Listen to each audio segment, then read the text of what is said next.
नमस्ते दोस्तों, मेरा नाम नीलम विजय है और आपका हमारे चैनल सुविचार सप्रसंग हिंदी कहानियाँ में आप सभी का स्वागत है। आज की कहानी है श्रद्धा और विश्वास। एक सेठ बड़ा धार्मिक था, संपन्न भी था।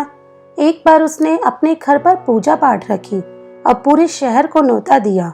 पूजा पाठ के लिए बनारस से एक विद्वान शास्त्री जी को बुलाया गया और खान पान की व्यवस्था के लिए शुद्ध घी के भोजन की व्यवस्था की गई, जिसके बनाने के लिए एक महिला को, जो पास के गांव में रहती थी, को सुपुर्द कर दिया गया।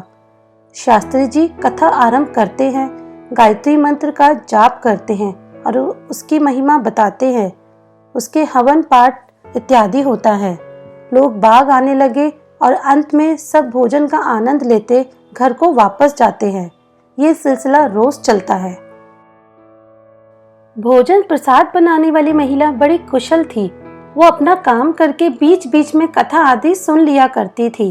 रोज की तरह एक दिन शास्त्री जी ने गायत्री मंत्र का जाप किया और उसकी महिमा का बखान करते हुए बोले कि इस महामंत्र को पूरे मन से एकाग्रचित्त होकर किया जाए तो इस भवसागर से पार जाया जाएगा।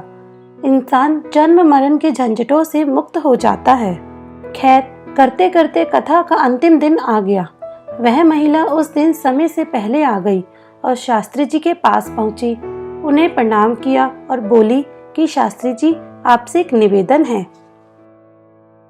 शास्त्री जी उसे पहचानते थे। उन्होंने उसे चौके में खाना बनाते हुए देखा था। वो बोले, कहो, क्या कहना चाहती हो? वो थोड़ा सकुचाते हुए बोली, शास्त्री जी, मैं एक गरीब महिला हूँ और पड़ोस के गांव में रहती हूँ। मेरी इच्छा है कि आज का भोजन आप मेरी झोपड़ी में करें। सेठ जी भी वहाँ ही थे। वो थोड़ा क्रोधित हुए, लेकिन शास्त्री जी ने बीच में उन्हें रोकते हुए उसका निमंत्रण स्वीकार कर लिया और बोले, आप तो अन्नपूर्णा हैं। आपने इतने दिनों तक स्वादिष्ट भोजन करवाया। मैं आपके साथ कथा के बाद चलूंगा। वो महिला प्रसन्न हो गई और काम में व्यस्त हो गई। कथा खत्म हुई और वो शास्त्री जी के समक्ष पहुंच गई। वायदे के अनुसार वो चल पड़े गांव की सीमा पर पहुंच गए। देखा तो सामने नदी है। शास्त्री जी ठिठक कर रुक गए। बारिश का मौसम होने के कारण नदी उफान पर थी। कहीं कोई नाव भी नहीं दिख रही थी। शास्त्री जी को रुकता देख महिला ने अपने वस्त्रों को ठीक से अपने शरीर पर लपेट लिया। वह इससे पहले कि शास्त्री जी कुछ समझते, उसने शास्त्री जी का हाथ थामकर नदी में छलांग लगा दी और जोर जोर से ओम भूर्भुवः स्वः, ओम भूर्भुवः स्वः बोलने लगी और एक हाथ से तैरते हुए कुछ ही क्षणों में उफनती नदी की तेज धारा को पार कर दूसरे किनारे पहुंच गई। शास्त्री जी पूरे भीग गए और क्रोध में बोले, मूर्ख औरत, ये क्या पागलपन था? अगर डूब जाते तो? महिला बड़े आत्मविश्वास से बोली, शास्त्री जी, डूब कैसे जाते?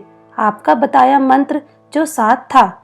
मैं तो पिछले 10 दिनों से इसी तरह नदी पार करके आती और जाती हूँ। शास्त्री जी बोले, क्या मतलब? महिला बोली कि आप ही ने तो कहा था कि इस मंत्र से भवसागर पार किया जा सकता है, लेकिन इसके कठिन शब्द मुझसे याद नहीं हुए। बस मुझे ओम भूर्भुवः स्वः याद रह गया। तो मैंने सोचा, भवसागर तो निश्चय ही बहुत विशाल होगा, जिसे इस मंत्र से पार किया जा सकता है। तो क्या आधा मंत्र से ये छोटी सी नदी पार नहीं होगी? और मैंने पूरी एकाग्रता से इसका जाप करते हुए नदी सही सलामत पार कर ली। बस फिर क्या था? मैंने रोज के 20 पैसे इसी तरह बचाए और आपके लिए अपने घर आज की रसोई तैयार की। शास्त्री जी का क्रोध व झुंझलाहट अब तक समाप्त हो चुकी थी कि कंत्र वही मूड। उसकी बात सुनकर उनकी आंखों में आंसू आ गए और बोले, माँ, मैंने अनगिनत बार इस मंत्र का जाप किया, पाठ किया और उसकी महिमा बतलाई, पर तेरे विश्वास के आगे सब बेसबब रहा। इस मंत्र का जाप जितनी श्रद्धा से तूने किया, उसके आगे मैं नतमस्तक हूँ। तो धन्य है, कहकर उन्होंने इस महिला के चरण स्पर्श किए उस महिला को कुछ समझ नहीं आ रहा था। वो खड़ी की खड़ी रह गई। शास्त्री भाव विभोर से आगे बढ़ गए। वो पीछे मुड़कर बोले, माँ चलो, भोजन नहीं कराओगी? बहुत भूख लगी है। सदैव खुश रहिए, जो प्राप्त है वही पर्याप्त है। Please subscribe to the channel for Hindi latest कहानियाँ and stories, and don't forget like, share and comments also. Thank you.